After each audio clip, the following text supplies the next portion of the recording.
അപ്പോൾ ഗൈസ് എല്ലാവർക്കും നല്ലൊരു ഗുഡ് മോർണിംഗ്. അപ്പോൾ ഇന്നത്തെ എൻ്റെ പരിപാടി എന്തൊക്കെയാണെന്ന് നമുക്കൊന്ന് കാണാം അല്ലേ. ഞാനിപ്പോൾ രാവിലെ പറമ്പിൽ വന്നേക്കാണ്. എന്തിനാണ് വന്നതെന്ന് പിന്നെ കാണിക്കാം. അപ്പോൾ വന്നു ദാ നമ്മുടെ ഷെഡ് തുറക്കുകയാണ്. പറമ്പിൽ ഇങ്ങനെ ഒരു ഷെഡ് ഉണ്ടാക്കിയിട്ടുണ്ട് കേട്ടോ. അപ്പോൾ ഇതാണ് ഇന്നത്തെ എൻ്റെ പരിപാടി. ഞാൻ രാവിലെ പറമ്പിൽ വന്നത് എന്നാന്ന് വെച്ചാൽ കൂണ് കുറച്ച് ചെയ്ത് വെച്ചിട്ടുണ്ട്. ഞാൻ ബിസിനസ്സായിട്ടല്ല ചെയ്യുന്നത്, നമ്മുടെ വീട്ടിലെ ആവശ്യത്തിന് വേണ്ടിയിട്ട് ചെയ്യുന്നതാണ്. അപ്പോൾ അത് അതിൻ്റെ മുട്ടൊക്കെ കണ്ട മുട്ടൊക്കെ നല്ല അടിപൊളിയായിട്ട് ഇങ്ങനെ ഉണ്ടായി വരുവാണ്. ഞാൻ ആകെ ഒരു 6-7 ബെഡേ ഞാൻ ചെയ്തിട്ടുള്ളൂ. നമ്മുടെ വീട്ടിലെ ആവശ്യത്തിന് അത് മതിയല്ലോ. അപ്പോൾ അതൊക്കെ ഒന്ന് നനച്ച് ഇന്നത്തെ നമുക്ക് കറി വെക്കാനായിട്ടുള്ള കൂണെടുക്കാനും കൂടിയാണ് ഞാൻ ഇവിടെ വന്നത്. മാത്രമല്ല ഞാൻ രാവിലെ വന്നത് പറമ്പിൽ കുറച്ച് നനയ്ക്കാനുണ്ട്. ഇന്നലെ വന്നില്ലായിരുന്നു. അപ്പം പറമ്പും നനച്ച് ഇന്ന് നമുക്ക് ഒരു കറിക്കുള്ള കൂണും കൂടി എടുക്കാനാണ് ഞാൻ വന്നത്.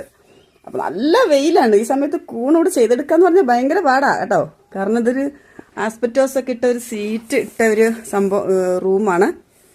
പിന്നെ എൻ്റെ ടാർക്ക് റൂം എന്ന് പറഞ്ഞാൽ നമുക്ക് ഇഷ്ടിക ഉണ്ടോ കട്ടയ്ക്ക് കെട്ടി നമ്മൾ തേച്ചിരിക്കുന്നതാണ്. അപ്പം ഇതിനകത്ത് നമ്മൾ എയർ സർക്കുലേഷൻ ഒന്നും ഇല്ല. അപ്പം വെന്തു ചൂട് കൊണ്ട് വേകും.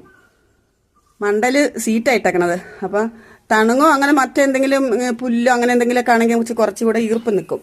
പക്ഷെ ഇതിപ്പം നമുക്ക് ശകലം പോലും ഇത് തണുപ്പ് കിട്ടില്ല, ചൂടാണ്. ഈ രാവിലത്തെ സന്ധ്യക്കത്തെ കുറച്ച് തണുപ്പേ ഉള്ളൂ. പക്ഷെ അന്നേരത്തിന് ഇത് പകലത്തെ ചൂട് കാരണം വൈകുന്നേരം അത്ര സേഫ്റ്റി അല്ല ഇത്. അപ്പം എന്തായാലും ഞാൻ ഈ വേനക്കും നമ്മുടെ വീട്ടിലാവശ്യത്തിനുള്ള കൂണ് ഞാൻ ചെയ്തെടുക്കുകയാണ്.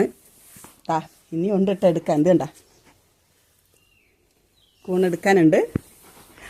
അപ്പം ഇതാണ് ഇന്നത്തെ എൻ്റെ പരിപാടി. ഇനി എനിക്ക് പറമ്പിൽ പച്ചക്കറി നട്ടിട്ടുണ്ട്, അതൊക്കെ ഒന്ന് നനയ്ക്കണം.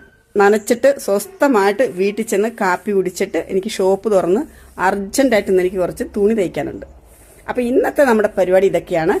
അപ്പോൾ എൻ്റെ ഈ ചെറിയ യൂട്യൂബ് ചാനൽ ഇടുക്കിലെ മിടുക്കി 2 യൂട്യൂബ് ചാനലും ഇടുക്കിലെ മിടുക്കിയുണ്ട്, 2 ചാനലുണ്ട്. അപ്പോൾ ഇടുക്കിലെ മിടുക്കി 2 എന്നെ ഒന്ന് സപ്പോർട്ട് ചെയ്യുന്നവർക്ക് കൂണ് തരാം. അത്രയേ ഉള്ളൂ. Bye bye.